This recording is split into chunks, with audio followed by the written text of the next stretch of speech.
We turn now to what our next guest calls the big debt cycle. Financier Ray Dalio says understanding this cycle is critical for helping policymakers, investors, and the general public grasp where we are and where we are headed with the debt. In his new book, Dalio provides solutions and details how America could avoid fiscal crisis. He shares his insights with Walter Isaacson. Thank you, Bianna and Ray Dalio. Welcome back to the show. Oh, it's so good to be back. The big, beautiful bill, as Trump calls it, has passed the House. The Senate's now wrestling with it. It seems like it would add maybe $2.4 trillion to the deficit, and by the last estimates. Is that a really bad thing? Should we worry about that bill adding too much to the deficit?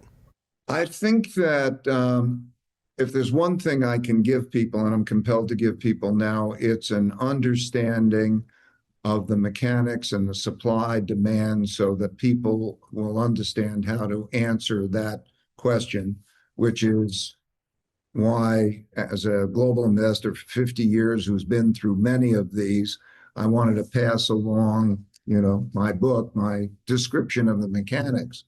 So in answering your question, I want to say why it's a compelling moment, and that if they do not bring it down to 3% of GDP from where it'll be about 7% of GDP, they have to bring it down by 4% of GDP, that there is very high likelihood of real problems. Now, you say you got to bring it down by more than half the amount of the deficit. Can that be done with spending cuts alone, or do you think they should let some of the tax cuts expire?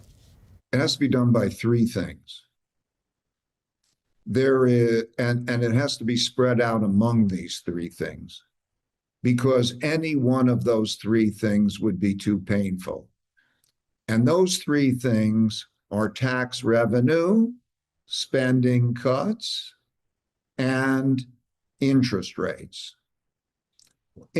Although Congress and the president and the process does not deal directly with the third of those, right now, $1 trillion, half of our deficit, is interest payments. And not only do we have $1 trillion interest payments, in the next year, we have $9 trillion of debt maturing that has to be either rolled over or sold. Well, wait, doesn't that mean interest rates are going to not go down if we're adding more to the deficit and I have all this expiring? That's right. So there is what I call my 3% three-part solution, which was very similar to 1991 to 98. It was cut by 5% of GDP. The budget deficit in those years was cut by 5% of GDP by spreading it around. So the three things are needed. So if there's a mantra that about 4%, here's the magnitudes of it, about 4% if it came from tax revenue, doesn't mean tax rates, but it could be tax revenue. 4% was cut from the budget deficit. That would naturally change the supply-demand picture to bring in interest rates by 1 to 1.5%, which would itself reduce the deficit by another 2% or so. But let me push on that question of how are you going to raise more revenues? You say it's not just by allowing tax cuts to expire, but don't some of those tax cuts have to expire if your 333 solution is going to work? Where it comes is a political question. In other words, yes, you can let the tax expire, or so many different ways. You can do so many different ways. Well, let me ask, what would you do? You're one of the wealthiest people. The tax cuts help you. What would you do in terms of those tax cuts that are for the wealthy? I would allow important tax increases in a way that also, my own view would be improve education, improve productivity, in a way that raises productivity for most people and so on. But this is not my political, okay? I want to say whether you turn left or you turn right, what I'm seeing when I go down there, and I speak to both sides of Congress, who are the people who are responsible for this, nobody disagrees with the need to go to 3% of GDP in that number. And what I'm seeing in politics is that there is, it's like being on a ship that's headed to rocks. And there are those who want to turn right and those who want to turn left.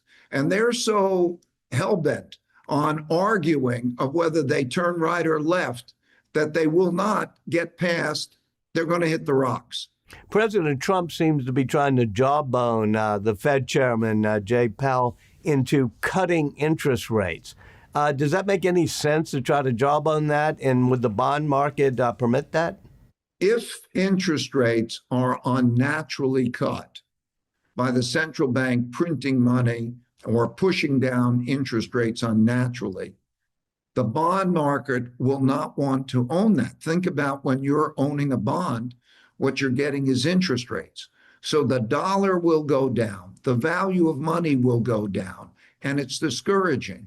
On Sunday, Treasury Secretary Scott Bessent said that tariffs would help bring in enough money that we wouldn't end up having as big of a deficit. Does that ring true to you? We're now in a world geopolitical situation that relates to many things such as self-sufficiency and so on. It can bring in a lot of money. It also creates a less efficient world economy. Well, so how the deficits are, how the tariffs are put into place, what amounts how, has to be done scientifically to get away with that tax revenue. So tax revenue can come from that, but that is a matter of surgery, and it has to be done carefully, and it has to be done moderately so as to not disrupt that. I'm concerned about that, but that is not going to be enough. In your book, by the way, you are in favor of some tariffs moderately applied in a scientific way that's not just helter-skelter. Explain why you're in favor of that and why you think the way Trump is doing it may not be effective. We have a giant imbalance. The world, the United States, is the largest consumer in the world. And it's largely because the U.S. government gets in debt and distributes the money, and it's a consumer. As we have correctly, we've lost our ability to manufacture. China is the largest manufacturer in the world and is in the other side of that. They lend us the money to borrow to buy their goods. And now we have a big imbalance. We have a capital imbalance and we have a trade imbalance between that in a world that there's a risk of going to war. And so as we deal with self-sufficiency, increasingly, we have to become more self-sufficient. It's a reality in this. And we have to become more balanced in that one way or another. So if that's done economically, we have a population that is not productive and manufacturing. We now have a great polarity of wealth. 60% of Americans have below a sixth grade reading level. And there's a productivity problem and there's an economic problem. So if that is dealt with in a scientific and a balanced way, that could have some benefits. It's not a black and white situation, but it has to be done with that kind of thoroughness and so on. One way or another, the imbalances will go away. The debt imbalances, the trade imbalances, the capital imbalances, because they cannot be sustained in the world that now exists. So that it's coming to an end. Wait, when you say the one way or the other, they'll go away, that sort of the other sounds pretty ominous to me. What are you worried about? I'm worried about all of, let's go back to the debt. I'm worried about that the demand for those bonds will not be equal to the supply. And I'm worried that as the debt now is at this point where it starts to, you have to acquire debt to service debt. You have to borrow money to service it, $10 trillion a year in debt service. That when you have that kind of condition, that you will have an unsustainable situation, so that the central bank, the Federal Reserve, will be put into a position of either seeing interest rates rise a lot because of that problem, crowding out other spending, and costing it money because they own a lot of bonds, and letting that happen, or then having to print money and buy those bonds, which depreciates the value. Very similar to the 1970s. Do you think then there's a chance or a likelihood of a recession? We're certainly going to have, we always have recessions. Now, just imagine what happens if you have a recession. On average, since 1945, when the New World Order began, we've had 12 and a half cycles, of which there have always been recessions. You're always going to have a recession. I am very worried that this set of circumstances will assuredly, we will have a recession. And then the deficits go up. And then it's very difficult at that time because people are at each other's throats. So there's going to be an internal fight.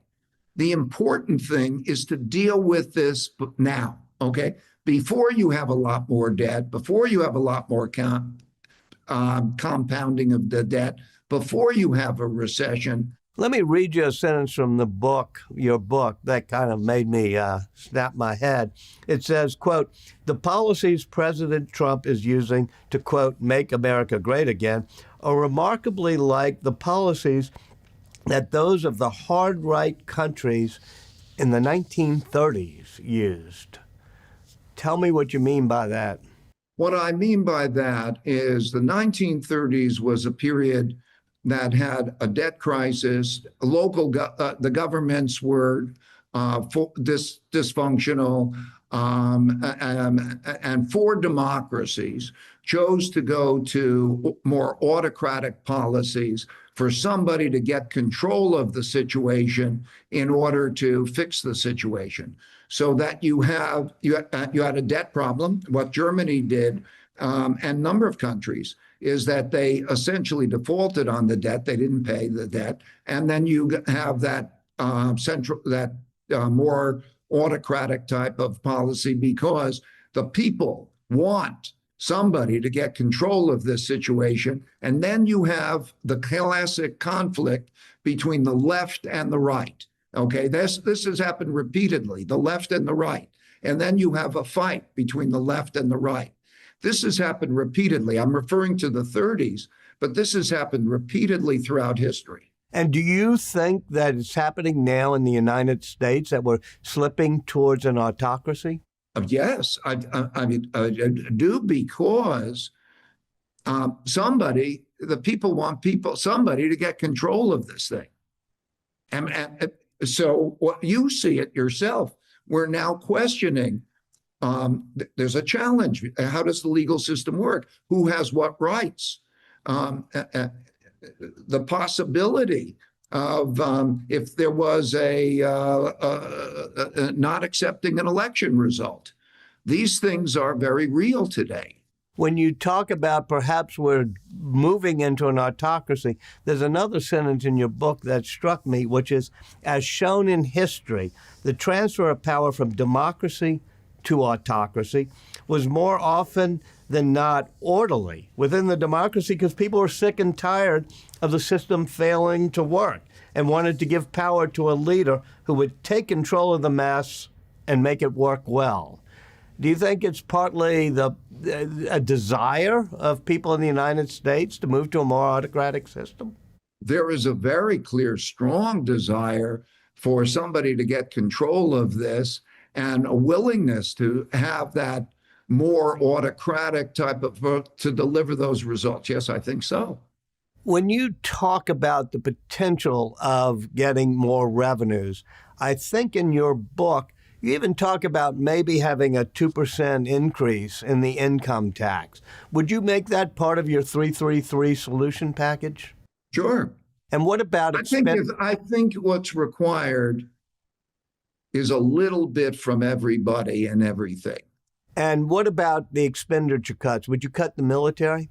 I think as you go down that prioritization, these are questions that are political questions that have now, because of our debt service being so high, we have very little room to cut anything that we don't think is essential.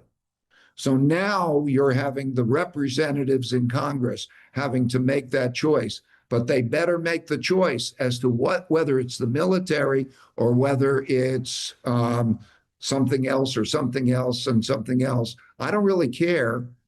Cut it, get to something like a 4% cut. And that's not easy. So where that happens, because if we lose our economic well-being, if we lose our health economically and our power economically, if we lose the dollar as a world reserve currency, it reverberates through not only American power around the world, it reverberates through the world, because the dollar, the US bond market, the treasury market is the backbone of all markets. And so that could produce that kind of trauma. So how they get there in the particular trade-offs are for those experts and those representatives in Washington to weigh those considerations. It's not for me to weigh those considerations. Well, if you're going to have something that's a 3-3-3 solution, that would seem to require a grand bargain. One of those things where Democrats and Republicans meet and do the trade-offs. Those used to be done in the days of Tip O'Neill and Ronald Reagan, for example. Our politics seems unsuited to that now. Do you think a grand bargain is possible? I don't think it's likely that we're going to have any grand bargain until after the 2026 midterm elections. I think that this is what's going to happen. The budget will pass. It'll be this situation that I'm describing. And then what my hope would be is that there's a mandatory bipartisan solution, that they create the equivalent of a Manhattan Projects and so on, and create a mandatory bipartisan way of dealing with that. Do I think that's likely? I don't think it's likely. I think that, but if we don't achieve a bipartisan situation, we're going to have a financial crisis and be fighting with each other. So hopefully the compelling nature of this, before we have a recession, which will make that situation worse. Ray Dalio, thank you so much for joining us. Thank you, Walter.